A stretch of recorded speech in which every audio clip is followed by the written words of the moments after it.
নমস্কার। আমরা সবাই জানি যে গত 2 তারিখে আমাদের লোকসভায় যে ওয়াকফ যে বিল সেটা প্রস্তুত করা হয়েছিল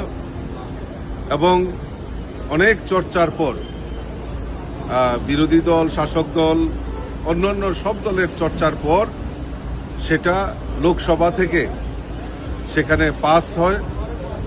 ভোটাভুটির মাধ্যমে এবং গত 3 তারিখে এই ওয়াকফ বিল রাজ্যসভায় অর্থাৎ উচ্চ কক্ষে সেটা প্রস্তুত করা হয় এবং গতকালকে 3 তারিখে দীর্ঘ চর্চার পর রাজ্যসভায় এই ওয়াকফ বিল সেটা সেখানে পারিত করা হয় রাজ্যসভায়। আমি ধন্যবাদ জানাই আমাদের দেশের যশস্বী প্রধানমন্ত্রী নরেন্দ্র মোদীজি, যে মোদীজির যে সংকল্প যে বিকশিত ভারত এবং সমাজের প্রত্যেকটা অংশের মানুষের ডেভেলপমেন্টের কথা যে চিন্তা ভাবনা করছেন, আজকে এই ওয়াকফ বিল অনুমোদনের ফলে সেখানে আমাদের যারা মুসলিম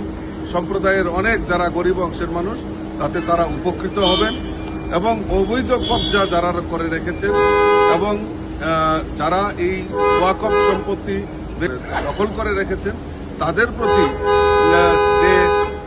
এবং যারা বঞ্চিত হয়েছেন তাদের প্রতি ন্যায় বিচার পাওয়ার যে রাস্তা সেটা হয়েছে।